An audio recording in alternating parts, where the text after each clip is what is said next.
Guys, ayan oh, tingnan nyo. Paikot yan nakasemento. Ang dami na natin nabakbak doon sa kabila. Doon sa may babang side, nabakbak na natin kasi yung pinakang plastic niya, yun, napalamanan ng semento. Ngayon dito naman sa ibabaw, lampas-lampas pati ilalim ng pinasok ng semento. Yun ang mahirap dito sa na to. Kapag ang naglagay ng semento ay hindi alam yung ganitong diskarte, pati looban talagang winelding niya yung aircon ng semento.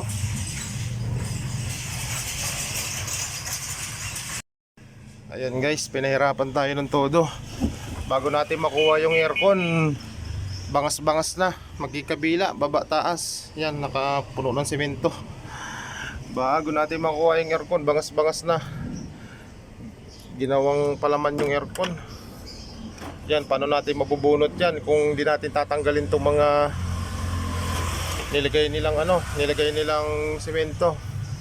Takot na takot sumingaw yung lamig. Kaya ang ginawang palaman. Yan. Yan, ito yung nilinisan natin. Yan.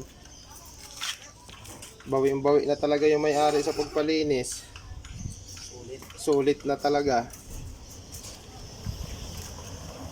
Mamaya parang brand new na ulit yan. Tagal. Ayan, guys oh. Pre, nagputik na pala dito sa loob oh. Dami na ring Ayan, nabunot na natin oh. Grabe yung dumi. Kotang-kota. Yan.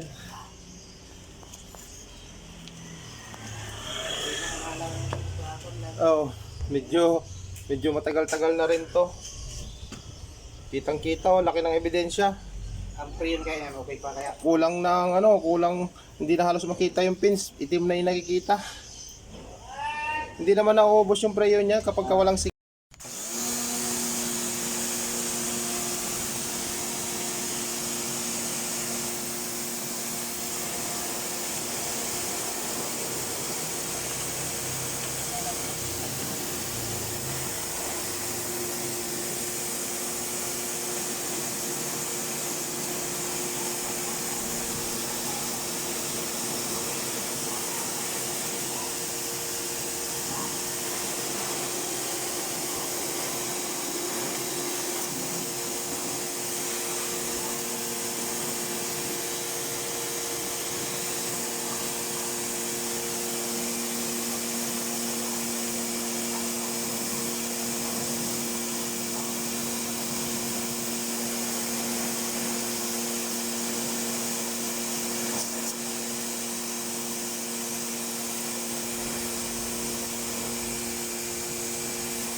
yung kaninang maitim, kulay puti na oh.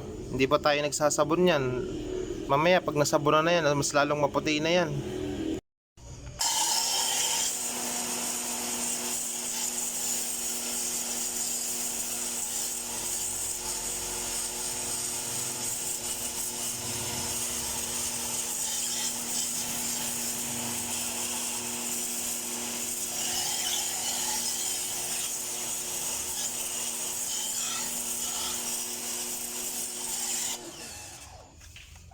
Ito yung pan.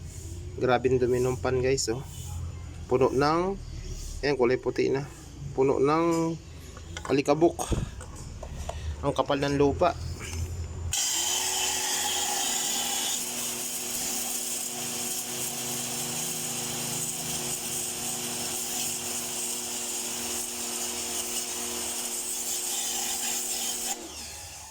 Kapag kaganyan, mahina na siya magbuga ng hangin. Matagal nang lumamig.